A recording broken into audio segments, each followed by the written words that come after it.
UPSC, BPSC या किसी भी एग्जाम की तैयारी करते हो तो एक समस्या तो सबको आती है कि यार पढ़ते हैं और भूल जाते हैं। तो सबसे पहली बात कि ये कोई नई बात नहीं है और ये जो है ना सबके साथ होता है। ये नहीं कि तुम सिर्फ बोलते हो, हर कोई भूलता है। लेकिन कुछ मेथड होते हैं, कुछ तरीका होता है जिसे तुम अपना कर और जो है अपना रिवीजन जो है वो 10x बेटर कर सकते हो, चीज़ों को याद रख सकते हो। तो देखो तरीका क्या होता है। सबसे पहले तुम्हें इस ग्राफ को जो है ना समझना पड़ेगा और अच्छे से देखो। अगर मान लो कि हम पहले डे, यहाँ पर डे 1 है, ठीक है, और हमने क्लास किया या किताबें पढ़ी तो हमें लगता है कि हमें पूरा समझ में आ गया, यानी 100%, ठीक है।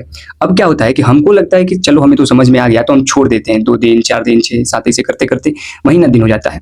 और फिर जब आप 1 महीने 2 महीने के बाद उसी टॉपिक को, उसी सब्जेक्ट को उठाएंगे तो हो सकता है कि आपको समझ में ही ना आए, आपको लगे कि आप फिर जीरो पर आ गए। तो इसके लिए क्या करना है, आपको इस ग्राफ को समझना है।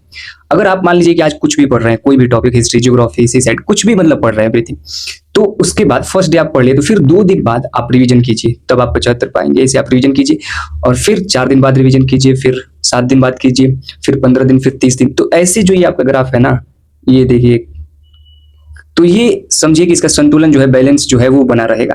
और ज्यादा नहीं, किसी भी, अगर समझिए कोई भी यूपीएससी या बीपीएससी के एग्जाम देने जाता है तो उसे 100% चीजें याद नहीं होती है, 50 75 इतना काफी है, ठीक है, एग्जाम को क्रैक करने के। तो इसमें यही है गोल्डन रूल। तुम्हें एक, अगर आज पढ़ रहे हो तो फिर 2 दिन बाद उसे पढ़ो, फिर 3 दिन बाद, फिर 7 दिन 4 दिन, इसे करके 15 30।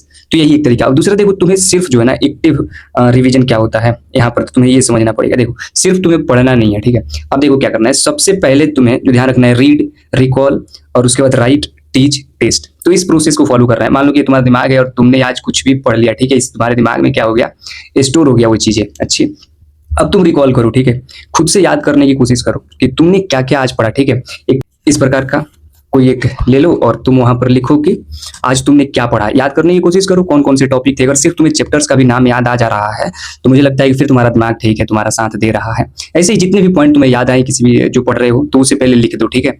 उसके बाद मतलब यहाँ पर याद करना है, उसके बाद तुम्हें लिखना है उसी चीज को, और फिर तुम्हें बोलना है उसी चीज को, ठीक है। और उस ये सब करने के बाद ना तुम अपने जो मेन तुम्हारा नोटबुक है या किताबें हैं, उनसे मिलाकर देख लोगे कौन कौन से पॉइंट छूटे हैं। अब तुमने अपने से लिख लिया, उसके बाद जो पॉइंट छूटे हैं उसके बाद तुम अपने उस नोटपैड में ऐड करोगे ना, तो वो तुम्हें हमेशा के लिए याद हो जाएगा। सबसे अच्छा है कि एक्सप्लेन करो, ठीक है, टीच यानी कि पढ़ाओ। अब किसको पढ़ाना है भैया, किसी को नहीं यार, खुद को पढ़ाना है। अपने आप को एक व्हाइट बोर्ड होना चाहिए तुम्हारे पास, और उस पर या पेज पर भी अपने आप को तुम पढ़ाओ, ठीक है। तो ये अगर तुम प्रोसेस फॉलो करते हो तो जो तुम्हारा रिवीजन है वो बेहतर होने लगेगा। और रिवीजन का यही तरीका होता है। बाकी इसमें एक एग्जांपल भी है, तो तुम्हें अगर ये पीडीएफ चाहिए कैसे इसका उपयोग करना है तो तुम कमेंट कर दो, रिवीजन पीडीएफ तुम्हें मिल जाएगा।